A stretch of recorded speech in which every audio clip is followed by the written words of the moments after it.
विषधर सर्प चमचे, खवासी सेवकाई, श्वान आचरणहीन, बिल्ली लोलुप व्यवस्थापक, कार कर्तव्य, दुकार अकर्तव्य, कार कर्तव्य बैल विवेकहीन, पटवारी गुरु, भैंसे तामसी एवं मूढ़, उलटवासी रूपक। हे संतों,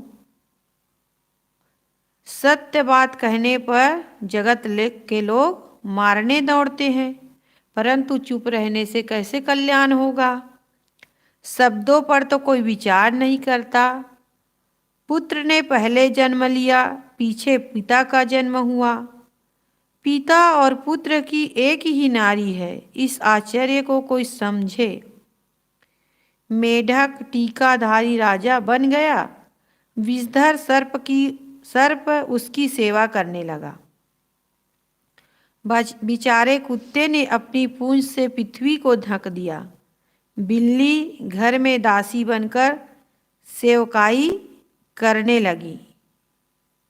कर्तव्य अकर्तव्य दोनों को कर्तव्य बताकर बैल पटवार गिरी करने लगा। कबीर साहब कहते हैं, संतों, भैंसे विवाद पर न्याय देने लगी, या उलटवासी दिया इसमें बताया गया, रूपक है। अब उसका व्यवहारिक अर्थ सुने। संतों बोले ते जग मारे। हे संतों, सत्य कहने पर जगत के लोग मारने दौड़ते हैं। अन बोले ते कैसे बनिए, शब्द ही कोई न विचारे, परंतु चुप रहने से कैसे कल्याण होगा। शब्दों पर कोई विचार नहीं करता। पहले जन्म पुत्र का भयहु, बाप जनमिया पाछे। पहले मनुष्य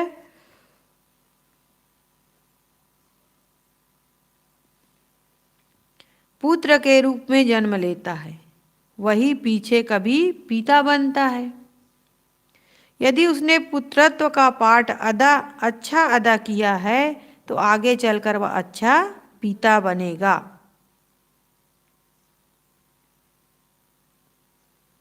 यदि उसने पुत्रत्व का पाठ अच्छा अदा किया तो आगे चलकर वह अच्छा पिता बनेगा, क्योंकि संस्कारवान पुत्र ही अच्छा आगे चलकर अच्छा मनुष्य बनेगा, अच्छा पिता बनेगा। बाप पूत की एके नारी ई अचरज कोई काछे। पिता और पुत्र में ही संसार के सारे लोग होते हैं, और ये दोनों एक ही नारी जाति से पैदा होते हैं। बाप पूत की एके नारी ई अचरज कोई काछे।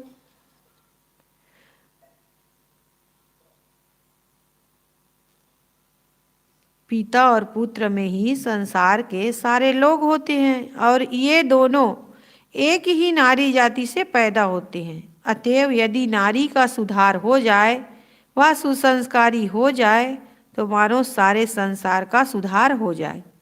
अथवा पिता और पुत्र दोनों एक ही नारी जाति से विवाह करते हैं, अतएव नारी एवं गृहिणी मात्र का सुधार हो जाए तो जगत का सुधार हो जाए। परंतु बाप पूत की एके नारी के आश्चर्यजनक कथन के शब्द सवाल को हटाकर कोई उसके मर्म को समझे।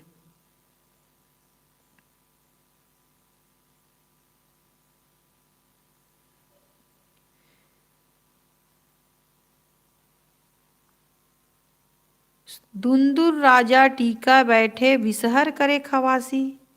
मेढक के समान तामसी और दुर्भाषी लोग तिलक लगाकर राजा बन बैठे, और सर्प के समान विषधर स्वभाव के लोग उनकी सेवकाई करने वाले तथा चमचे बन गए, जो दोनों जगत जनता के शोषक हैं। कार श्वान बापुरा धरनी ढाकनो, बिल्ली घर में दासी।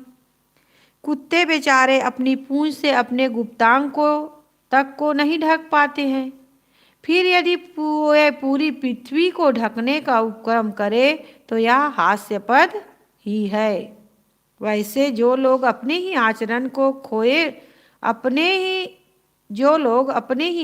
को खोए हुए हैं, यदि वे जनता के चरित्र रक्षक बनने का ढकोसला करते हैं तो वे उनके तथा अपने साथ छल करते हैं।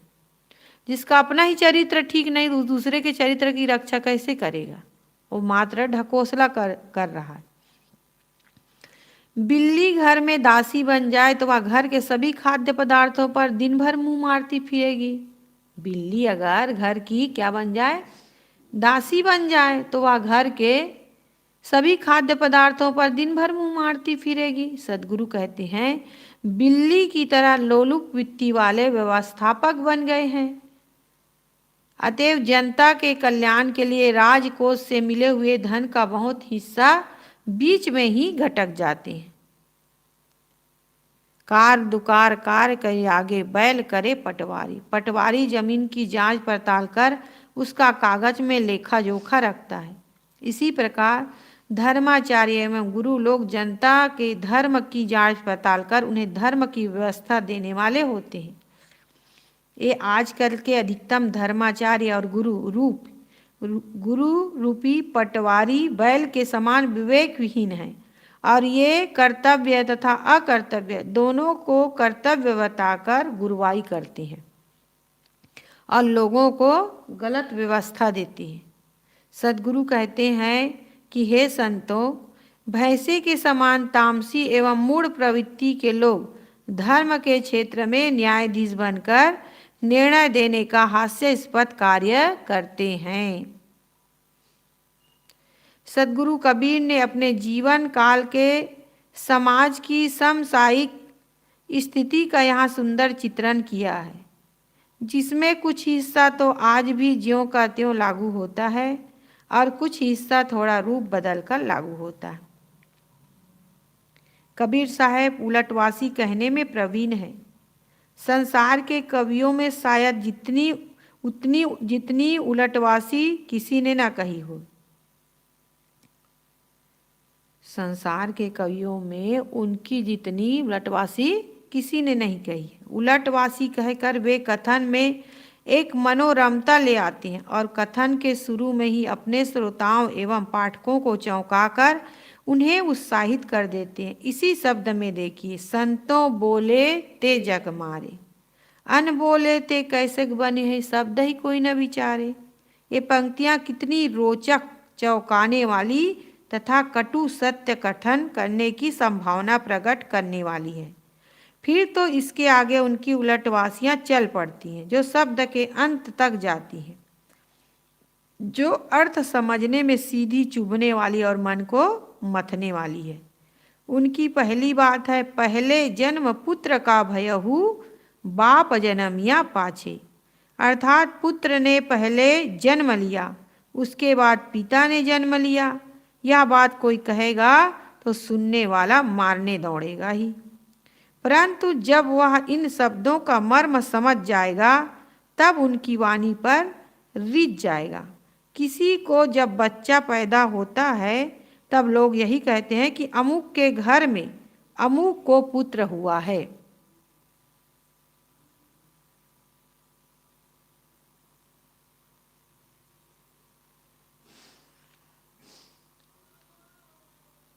कोई ये आज तक कोई ये नहीं कहता कि पिता पैदा हुआ है, क्या कहते हैं? पुत्र पैदा हुआ है। वही पुत्र जब बड़ा हो जाता है, उसकी शादी ब्याह होती है, तब वह पिता बनता है, जब उसका बच्चा आता है तब। पहले वह क्या है? पुत्र है। आज तक यह किसी को कहते नहीं सुना गया कि अमुक के घर में पिता पैदा हुआ है। व्यक्ति पहले पुत्र के रूप में जन्म लेता है, वही आगे चलकर वर्षों में किसी दिन पिता बनता है। तो अच्छा पिता बनने के लिए अच्छा पुत्र बनना चाहिए। सभी घरों के पिता ही घर के व्यवस्थापक होते हैं। यदि उन्होंने पहले अपने पुत्रत्व रूप को निखारा है तो उसका पितृत्व रूप निश्चित ही निखरेगा। हर व्यक्ति का कर्तव्य है कि अच्छा पिता बनने के लिए पहले अच्छा पुत्र बने। कबीर साहब के इस अनुभव से मिलता जुलता हुआ अनुभव है, बच्चा मनुष्य का पिता है। बच्चा क्या है? मनुष्य का पिता है। The child is father of the man. बच्चों को जब तक अच्छे संस्कार नहीं मिलते वे आगे चलकर अच्छे पिता नहीं बन सकते। स्कूल, कॉलेज तथा विश्वविद्यालय के उन्मादी बच्चे यदि आगे चलकर अध्यापक बनेंगे तो उनमें अधिकतम उन्मादी, कर्तव्य च्युत एवं भ्रष्ट ही होंगे। बचपन में पड़े हुए संस्कार जीवन भर के लिए अमिट होते हैं। जिन्होंने अपने बच्चों को अच्छे संस्कार नहीं दिए उन्होंने अपनी अगली पीढ़ी की नींव को बर्बाद कर दिया। कबीर देव कहते हैं कि बच्चों में अच्छे संस्कार भरो जिससे वे आगे चलकर अच्छे पिता बने। एक अब बात है माता की एवं नारी जाति की। वे कहते हैं बाप पूत की एके नारी ई अचरज कोई काछे, अर्थात बाप तथा पुत्र का जन्म एक ही नारी जाति से होता है। अतएव नारी जाति शुद्ध संस्कार ग्रहण कर ले तो पूरी पीढ़ी ही सुधर जाए। पिता और पुत्र में संसार की सारी पीढ़ियां हैं। रामेश्वर पुत्र जगेश्वर, हर जगह केवल वल्दियत चलती है।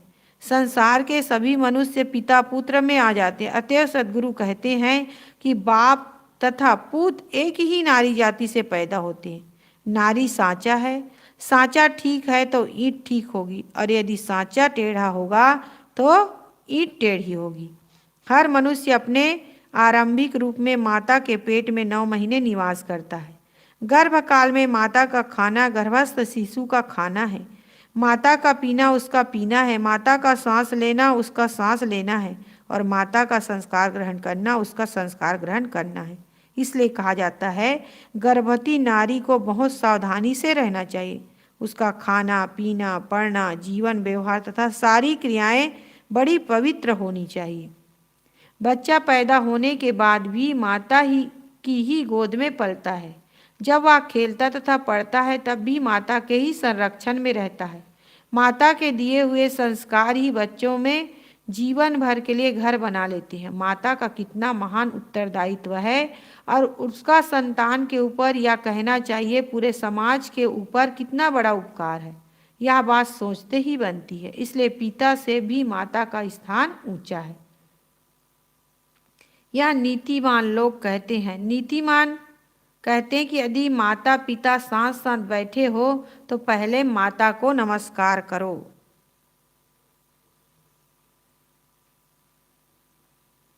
इसी प्रकार वेद में भी एक सुंदर वचन आता है कि आचार्य उपनयन मानो ब्रह्मचारिणीम कृणोतु गर्भमन्तः। गुरु ने ब्रह्मचारी शिष्य को अपने निकट कर लिया, अपने गर्भ में लिए लिया।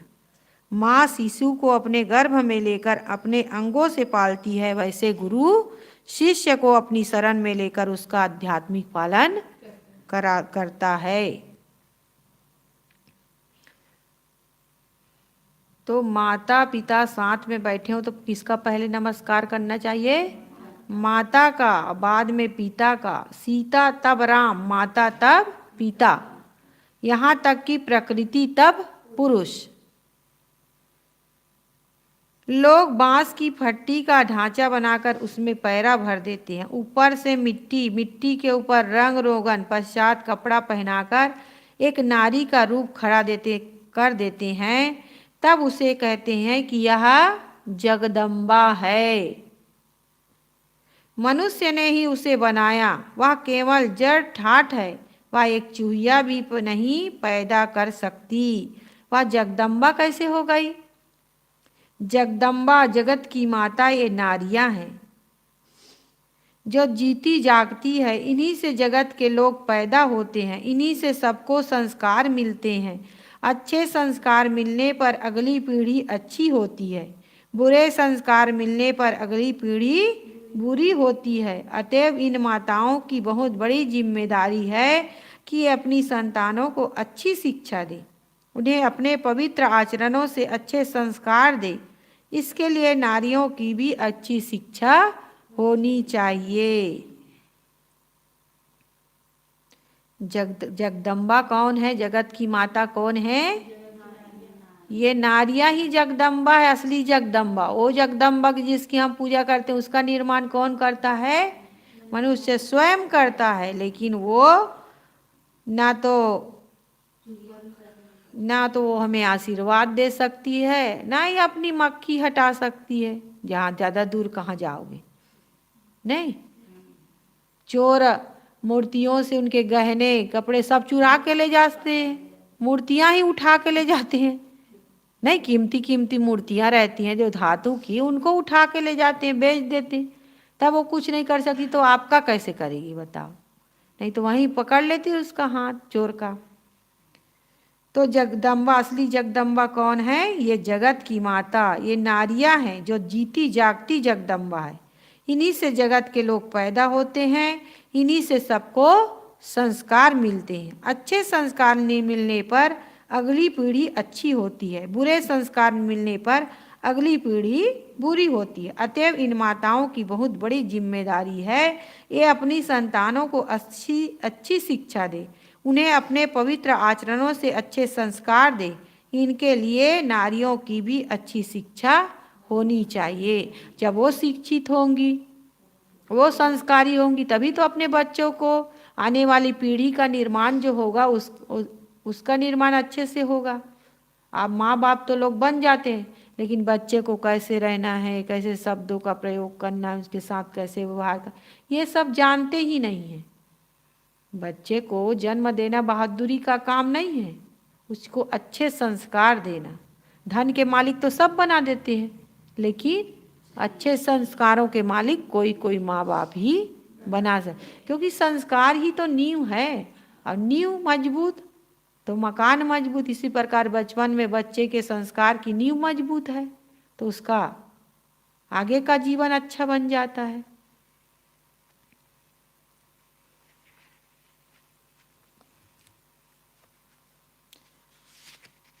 तो इसलिए सदगुरु कहते हैं कि पहले जन्म पुत्र का भयहु बाप जन्मया पाछे। पहले किसका जन्म होता है? पुत्र का जन्म होता है, पिता का जन्म बाद में होता है। कबीर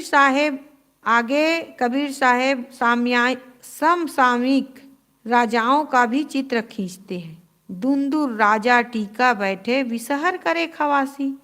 दुंदुर कहते हैं मेढक को। मेढक राजा बने और विषधर सर्प उसकी सेवकाई करे, यह उलटवासी है। मेढक तामसी और मूढ़ होता है। उस समय कितने ही राजे महाराजे, लुटेरे, डाकू तथा तामसी होते थे, और कितने मूढ़ होते थे जो पिता के मर जाने पर उनकी गद्दी पर बैठाए जाते थे, और उनकी सेवकाई करने वाले चमचे आचरण से विषधर होते थे। वे ही राजकाज में रंग राइट करते रहते थे। कहना ना होगा कि आज भी इस चित्र को राजकाज में देखा जा सकता है। आज मंत्री ही राजा है, और कितने गलत आचरण वाले लोग आज कल मंत्री बन जाते हैं।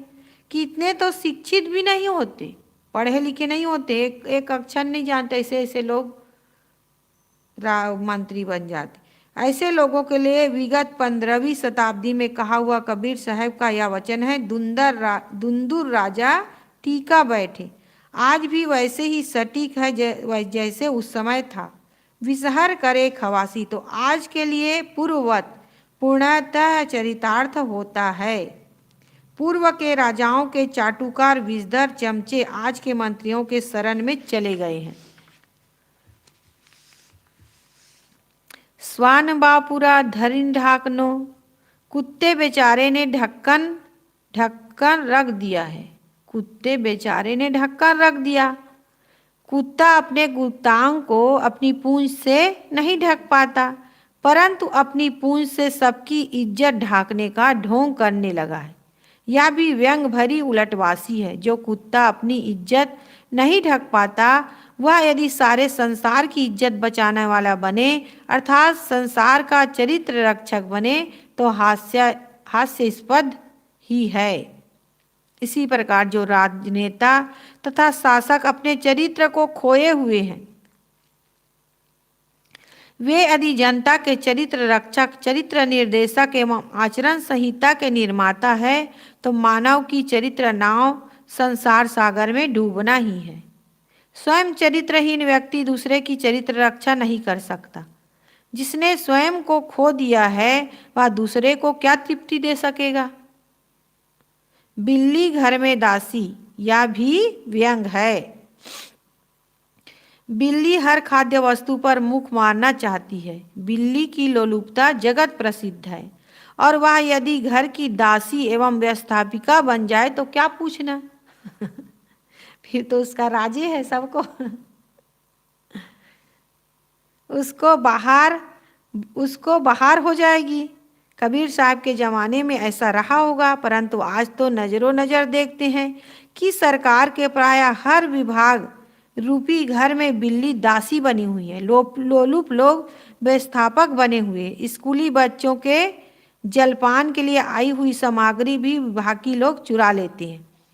गरीबों तथा पिछड़ों के लिए सरकार द्वारा दी गई सहायता राशि विभागीय अफसरों एवं कर्मचारियों द्वारा अधिक से अधिक हड़प लेने का प्रयत्न किया जा रहा है। सरकार के सारे विभागों में प्राय बिल्ली घर में दासी उक्ति चरितार्थ हो रही है।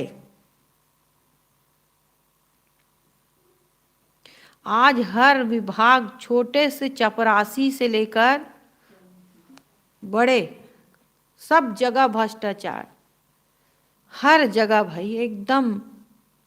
कोई बिना उसके काम ही नहीं कर रहा है। एक बहुत होंगे, एक दो लोग जो लोग ऐसे नहीं करते होंगे, लेकिन हर जगह।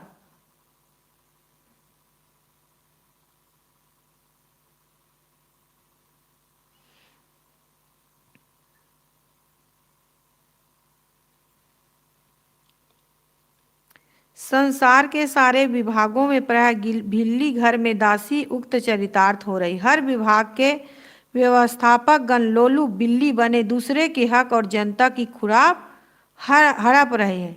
एक बार सूखा के समय सरकार ने गरीब माताओं के बच्चों के बांटने के लिए सूखे दूध के पैकेट भेजवाए। एक कर्मचारी उसमें से निकाल निकाल कर कई दिनों तक खीर बनाकर खाता रहा। कुछ दिनों बाद जब उसका इकलौता लड़का मर गया, तब उसे बड़ी पीड़ा हुई। अपनी करनी का फल तो सबको मिलता है, परंतु जरा देर लगती है, इसलिए बहदवास आदमी नहीं समझ पाता कि अपनी करनी का फल भोगना पड़ता है। बिल्ली घर में दासी आज के सरकारी विभागों के व्यवस्थापकों पर कैसी करारी चोट है, समझते ही बनता है। इस शब्द में 8 पंक्तियां हैं। उनमें प्रथम की 2 पंक्तियों में कबीर साहब अपने संभावित कथन के लिए कुतूहल उत्पन्न करते हैं। उसके बाद की 2 पंक्तियों में गृहस्थी जीवन के सुधार के लिए बालकों और नारियों के महत्व एवं उनके सुसंस्कारित होने के मूल्य का संकेत करते हैं। उसकी अगली 2 पंक्तियों में राजा, उसके चमचे, चरित्र नायक एवं व्यवस्थापकों पर करारा व्यंग कर उनको सुधारने के लिए प्रेरित किया गया है। इसके आगे अब 7वीं तथा 8वीं पंक्ति में धार्मिक गुरुओं पर न्याय देने वालों पर व्यंग्यात्मक संकेत है।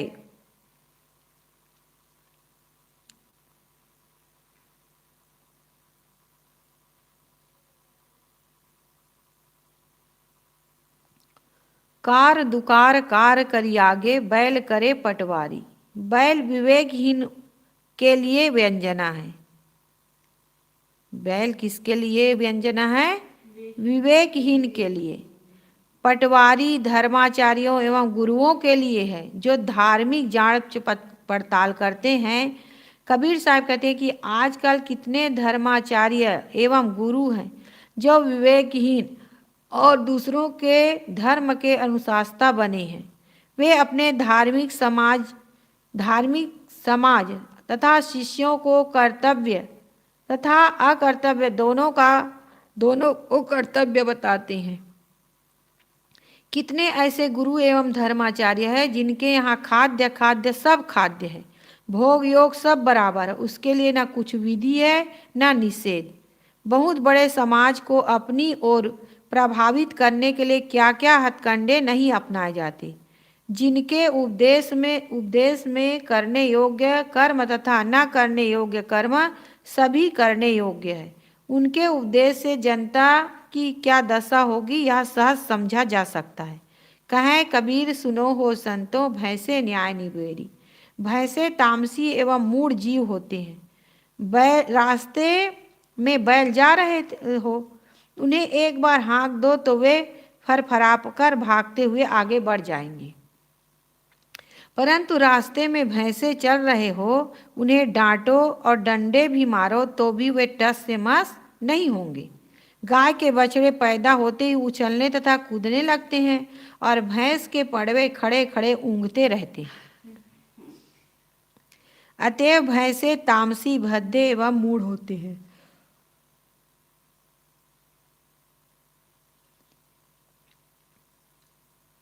कबीर साहब अपने समय में कह रहे हैं कि आज के न्याय देने वाले अधिकतम धार्मिक नेता भैंसे के स्वभाव के हो गए हैं। वे तामसी हैं, उनके विचार कुंठित है, धर्म के प्रति दिए हुए उनके न्याय अविवेकपूर्ण तथा स्वार्थ लिप्त है। कहना न होगा कि यह बात भी उसी प्रकार लागू है। आज शिक्षा बढ़ गई है, किंतु बुद्धि तथा आचरण में कोई सुधार नहीं हुआ। आज अनेक धार्मिक गुरु शिक्षित भैंसे हो गए हैं। यदि उनका ज्ञान वस्तुपरक नहीं है और आचरण मानवतापूर्ण नहीं है तो पढ़ने लिखने से क्या होगा? बल्कि शिक्षित व्यक्ति यदि उल्टी खोपड़ी का है तो वह अपनी सारी शिक्षा एवं विज्ञान का दुरुपयोग कर ज्ञान तथा आचरण के क्षेत्र में गलत विचार फैलाएगा, गलत न्याय देगा। कितने गुरु नामधारी धर्म के नाम पर कैसा अपना उल्लू सुधा करते हैं। वे किसी तरह धर्म के नाम पर राजनीति के दांव खेलते हैं। वे धर्म के नाम पर लोगों को कैसा बेवकूफ़ बनाते हैं, यह सब आज भी कोई खूब देख सकता है।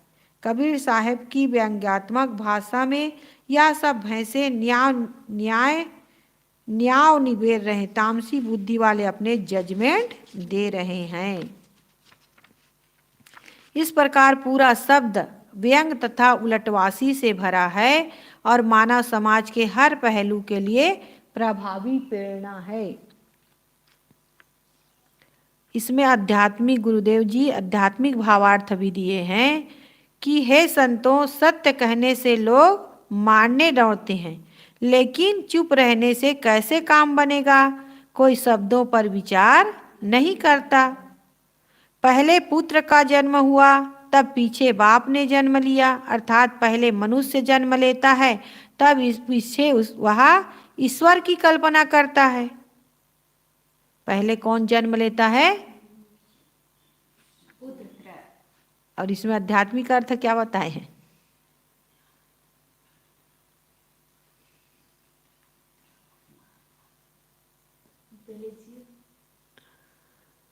सुनी हो कि नहीं सुनी हो? नींद आ रही है?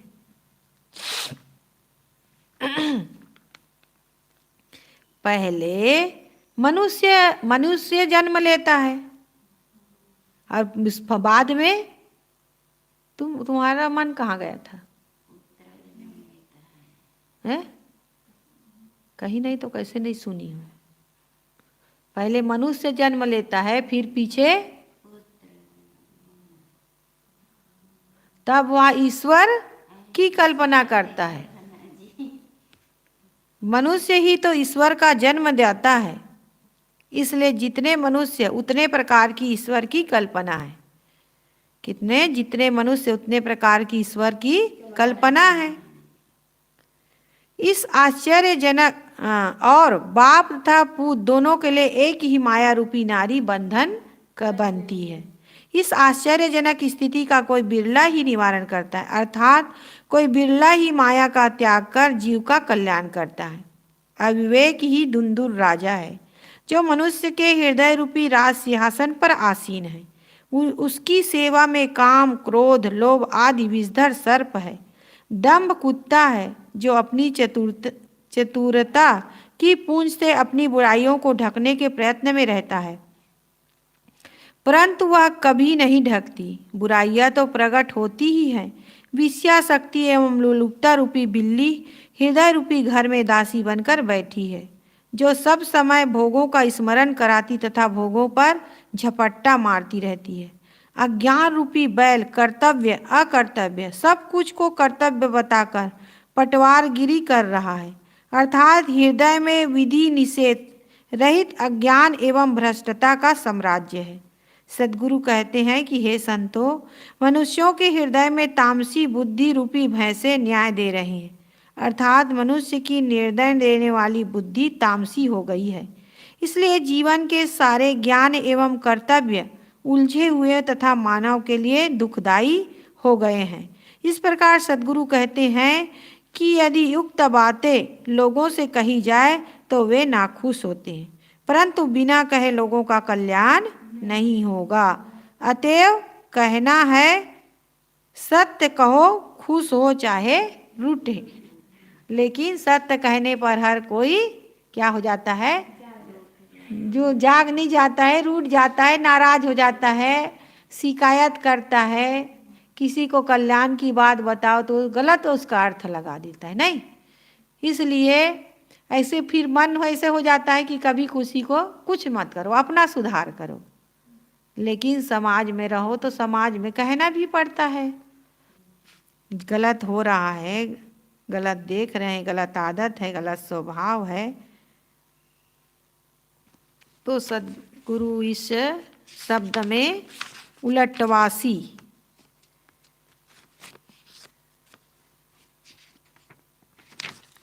व्यवहारिक और आध्यात्मिक सुधार के लिए ये प्रेरणा दिए हैं। लेकिन उलटवासी में कहे हैं, क्योंकि कबीर साहब उलटवासी कहने में क्या थे, प्रवीण थे। आज तक उतनी जितनी उलटवासी कबीर साहब ने कही उतनी उलटवासी किसी ने नहीं कही। लेकिन यह उलटवासी हमें व्यवहारिक और आध्यात्मिक सुधार के लिए प्रेरणा दे रही है। इसका हम अध्ययन करें, मनन करें, चिंतन करें और जीवन में जो कमियां हैं उसको निकालने का काम करें। बोलिए सद्गुरु कबीर साहेब की जय।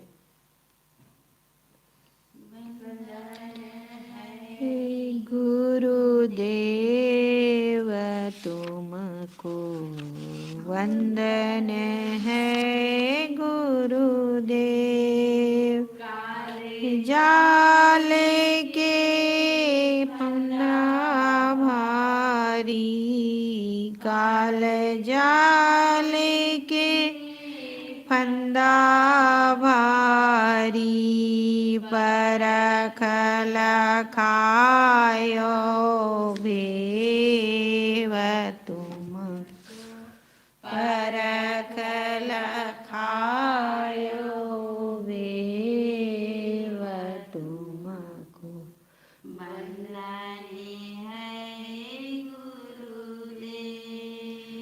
वंदन है, गुरुदेव तुमको वंदन है, गुरुदेव। वेद शास्त्र सब खोजत हारे, वेद शास्त्र सब खोजत हारे, मर्म न जानत केव तुमको, मर्म न जानत केव तुमको वंदन है, गुरुदेव वंदन है, गुरुदेव